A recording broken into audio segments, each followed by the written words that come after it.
ఈరోజు ఏలూరులో వైఎస్ఆర్ కాంగ్రెస్ పార్టీ యువజన విభాగం ఆధ్వర్యంలో సంవత్సరం రోజుల కూటమి పాలన ఏ రకంగా అయితే నిరుద్యోగులను, యువకులను, విద్యార్థులను మోసం చేస్తుంది అని ప్రపంచానికి తెలియజేయాలనే ఉద్దేశంతో చేపట్టిన ఈ నిరసన కార్యక్రమానికి మాకు మద్దతు తెలిపినటువంటి ఇక్కడున్న యువకులకు, విద్యార్థులకు, అలాగే వైఎస్ఆర్ కాంగ్రెస్ పార్టీ నాయకులకు, విద్యార్థి విభాగం నాయకులకు, యువజన విభాగం నాయకులకు, ఇక్కడ ఉన్నటువంటి పెద్దలకు అందరికీ ముందుగా నా ధన్యవాదాలు, కృతజ్ఞతలు తెలుపుకుంటున్నాను. ఈ ప్రజాస్వామ్య దేశంలో ఎప్పుడైనా కూడా ప్రభుత్వం తప్పు చేస్తేనో లేదా ప్రభుత్వం మోసం చేస్తేనో ఆ ప్రభుత్వాన్ని ప్రశ్నించే అధికారం ప్రతి ఒక్క పౌరుడికి ఉంటుంది. దాంట్లో కూడా ముఖ్యంగా ప్రతిపక్ష పార్టీకి ఆ బాధ్యత చాలా ఎక్కువగా ఉంటుంది. Voice of poor, voice of voiceless అంటారు. కాబట్టి దాంట్లో భాగంగానే ఈరోజు ప్రతిపక్షం ఏదన్నా కూడా అధికార పార్టీ చేసిన తప్పులను, మోసాలను ఎత్తి చూపిస్తే ఈరోజు రాష్ట్రంలో వెంటనే కేసులు కట్టడం, బెదిరించడం, భయపీయడం, జైళ్ళకెత్తడం, పీటీ వారెంట్లు వేయడం, ఒక 5-6 నెలలు ఇళ్లకు రాకుండా అన్ని స్టేషన్లు తిప్పడం, ఇదే జరుగుతూ ఉంది ఈరోజు రాష్ట్రం అంతా కూడా. ఎందుకు నేను మీకు అందరికీ ఈ మాట చెప్తున్నానంటే, చంద్రబాబు నాయుడు గారు ఒక మేనిఫెస్టో ఇచ్చినారు, సూపర్ 6 అని. సూపర్ 6 అని ఇచ్చిన తర్వాత ఉన్నట్టుండి మొన్న ఒక ప్రెస్ మీట్ పెట్టి అన్నీ ఇచ్చేసిన అన్నాడు. రాష్ట్రంలో ఉండే జనాలు టీవీ చూసి ఆడవాళ్ళందరూ కూడా ఒకరి ముఖాలు ఒకరు చూసుకుంటారు. నీకు పడి నాకేమైనా పడలేదా, లేదా పడితే నేనేమైనా చూసుకోలేదా అని చెప్పి పాపం అందరూ అయోమయంలో పడినారు. ఎందుకు మీకు అందరికీ మాట చెప్తానా అంటే, వైఎస్ జగన్మోహన్ రెడ్డి అనే ఒక్క వ్యక్తిగాన ఈ రాష్ట్రంలో లేకపోతే, ఈ రాష్ట్రంలో చంద్రబాబు నాయుడు ఏ ఒక్క పథకము ఇయ్యాడు, ఏ ఒక్క డెవలప్మెంట్ కార్యక్రమము చేయడు, ప్రజలకు ఒక్క రూపాయి కూడా ఇయ్యాడు. ఆయన ఆడిందే ఆట, పాడిందే పాట. ఎందుకు నేను మీకు అందరికీ ఈ మాట కూడా చెప్తానా అంటే, మా జగన్మోహన్ రెడ్డి గారికి ఈ తెలుగుదేశం ప్రభుత్వానికి పోలికనే లేదు. జగన్మోహన్ రెడ్డి లాగా 10 రోజులు పరిపాలించిన ఒకటే, చంద్రబాబు నాయుడు మాదిరిగా 10 టర్ములు పరిపాలించిన ఒకటే. ఎందుకురా అంటే, జగన్మోహన్ రెడ్డి గారు ఎంత ధైర్యంగా నిర్ణయాలు తీసుకున్నారంటే, సచివాలయాలు కట్టాలనుకున్నాడు, కట్టినాడు. ఆర్బీకేలు కట్టాలనుకున్నాడు, కట్టినాడు. హెల్త్ సెంటర్లు కట్టాలనుకున్నాడు, కట్టినాడు. మెడికల్ కాలేజీలు నిర్మించాలనుకున్నాడు, నిర్మించినాడు. 3 లక్షల కోట్లు ప్రజల అకౌంట్లలో వేయాలనుకున్నాడు, వేసినాడు. కానీ ఈడ చంద్రబాబు నాయుడు ఏదైనా పని చేయాలంటే వెంటనే పవన్ కళ్యాణ్ చూడాలి, చేద్దామా వద్దా అంటాడు. మళ్ళీ పవన్ కళ్యాణ్ ఏదైనా పని చేయాలంటే వెంటనే చంద్రబాబుని చూస్తాడు, చేద్దామా వద్దా అని. వాళ్ళిద్దరు ఏదైనా పని చేయాలంటే వెంటనే మోడీని చూసారు, చేద్దామా వద్దా అని. అంటే వీళ్ళు ఏ నిర్ణయం కూడా సొంతంగా తీసుకోలేకున్నారు. ఈరోజు వీళ్ళు ఏదైనా ఒక స్కీమ్ పెట్టినారంటే ఖచ్చితంగా దాంట్లో స్కామ్ ఉంటుంది. గతంలో హ్యాపీ సండే, దోమల పైన దండయాత్ర, ఇప్పుడు రీసెంట్గా ఏంద్రా అంటే యోగాంధ్ర. ఎవరైనా చంద్రబాబు నాయుడు గారి దగ్గరికి పోయి, సార్ మాకు ఫీజు రీఎంబర్స్మెంట్ ఏమైంది సార్ అంటే, ఊపిరి గట్టిగా పీల్చండి, స్లో వదలండి అంట. నిన్న యోగాంధ్రాకు ఎంత ఖర్చు పెట్టినారన్నా, ఇప్పుడు ఎంత అప్డేట్లో ఉంటారు చూడండి మీరే జనాలు. 300 కోట్లు ఖర్చు పెట్టి ఆడపోయి చూసే మ్యాట్లు లేవు, యోగా ఆసనాలు వేసేటోళ్ళు లేరు, ఏపించేటోళ్ళు లేరు. ఈరోజు నువ్వే పోయి ఆ రిషికొండకు చూస్తే కానీ ప్యాలెస్ ఆడనే ఉందా లేదా, ప్రభుత్వం పేరు పైనే ఉందా లేదా. మళ్ళా ఎవరైనా ఇదే జిల్లాలో చెప్తానన్నా నేను, పోలవరం కట్టనీకే డబ్బు ఖర్చు పెడితే అదో రకం, కానీ చంద్రబాబు నాయుడు గారు పోలవరాన్ని చూడనీకే 100 కోట్లు ఖర్చు పెట్టినాడు. దీని గురించి ఏ ఒక్క ప్రజా సంఘాలు, మేధావులు, మీడియా ఛానళ్ళు ఎందుకన్నా చర్చ జరగడంలో ఈరోజు రాష్ట్రంలో. ఒక పక్కన ఈ నిరుద్యోగ భృతి, ఫీజు రీఎంబర్స్మెంట్, వసతి దీవెన, ఉద్యోగాలు, వీటి గురించి మాత్రమే కాదన్నా మేము మాట్లాడేది.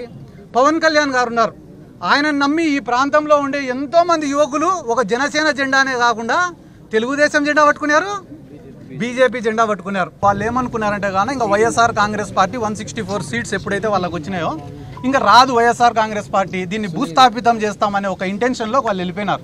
అంటే ఇంకా మొత్తం మాదే ఈ రాష్ట్రం అంతా అని. కానీ జగన్మోహన్ రెడ్డి గారు ఎప్పుడైతే పబ్లిక్లో తిరగడం మొదలుపెట్టినారో, మళ్ళీ పబ్లిక్ నుంచి స్పందన రావడం మొదలైందో, ఆయనను అరికట్టాలా, నిలువరించాలా, ఎక్కువ ప్రోగ్రామ్స్ చేయకూడదు, ఎక్కువ పబ్లిక్లోకి పోకూడదు అని రెస్ట్రిక్షన్స్ పెట్టాలనే కారణంతోనే ఈ కేసులన్నీ కూడా పెడుతున్నారు. ఏమన్నా ఇక్కడ ఉన్న మీడియా సోదరులకు మీకు తెలీదా అన్న, చంద్రబాబు నాయుడు గారు మీటింగులు పెట్టి 5,000 మంది 10,000 మంది మహిళల్ని పిలిచి వాళ్ళకు ఒక 500 చీరలు ఇస్తే, ఆ చీరల కోసం పాపము తొక్కిసలాట జరిగి 10 మంది 20 మంది చనిపోయిన సంఘటనలు మీకు తెలుసా తెలీదా? ఇంతకు మించి నేను అడగ. గోదావరి, ఇటువంటి గోదావరి మస్తు నేనగా లిస్టు చాలా పెద్దది ఉంది. అదే కార్యక్రమంలో రప్పరప్ప ఫ్లెక్సీ బోర్డుకి సంబంధించి నిన్న ముఖ్యమంత్రి చంద్రబాబు కూడా ఒక కీలక వ్యాఖ్యలు చేశారు. అంటే సినిమాలో జగన్ పుష్ప డైలాగ్ వాడితే తప్పేంటి అన్న దానికి, అంటే సినిమాల్లో చంపుతారు, మీరు కూడా చంపుతారని ఆయన ప్రశ్నించారు. అంటే ఈ రాష్ట్రంలో చంపుతాము, నరుకుతాము అని అంటే తప్పు, నరికితే తప్పులే. నరుకుతాము అని అంటే తప్పు. ఎవడైనా నరికితే తప్పులే. పల్నాడులో నరికినారు, అనంతపురంలో నరికినారు, కర్నూలులో నరికినారు. రోజు పల్నాడు జిల్లాలలో నరుకుతూనే ఉన్నారు. కేసులు పెట్టడంలే. నరికినోడు బయట తిరిగినాడు, చచ్చిపోయిన కుటుంబాలు శ్మశాన వాటికలంటే తిరుగుతున్నారు. దాని గురించి మాట్లాడారు. నరుకుతామనే పదం మాత్రం ఎన్డీటీవీలో వచ్చింది. ఈడగుడు ఎన్డీటీవీ ఏందన్నా ఎంతవరకు న్యాయం అని నేను అడుగుతున్నా. ఆ రోజు మీరు రప్ప గురించి మాట్లాడుతున్నారు కదా. జగన్మోహన్ రెడ్డి గారు గంటన్నర మాట్లాడినాడు ప్రెస్ మీట్. ఎంతసేపు? గంటన్నర.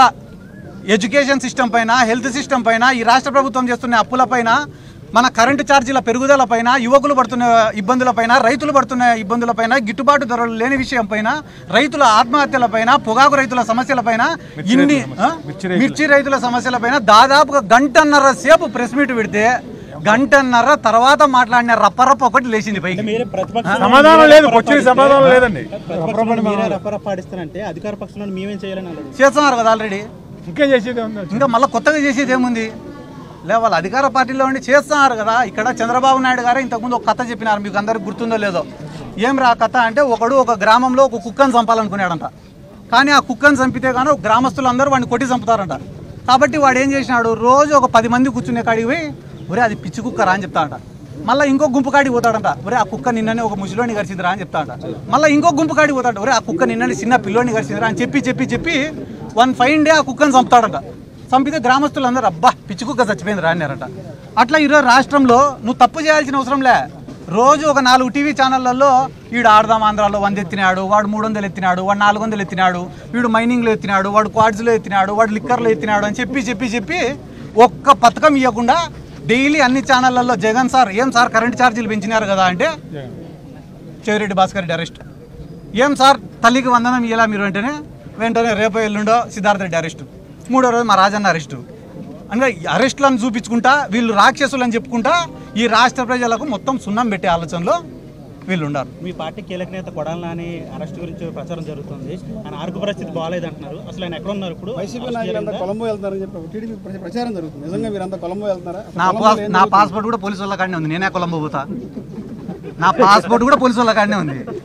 ఇంపాసిబుల్, నేను పోవాలనుకుంటే పోలేను. అన్ని వర్గాల ప్రజల్ని ఇబ్బంది పెడుతుంది. అలానే యువతని ఇటు ఫీజు రియంబర్స్మెంట్ లేక, ఇటు నిరుద్యోగ భృతి ఇవ్వకుండా, కాలేజీల్లో ఏదైతే వసతి దీవెన విద్యా దీవెన ఇస్తారో అవి కూడా ఎగనామం పెట్టి పేద ప్రజలు పొట్టగొడుతుంది ఈ ప్రభుత్వం.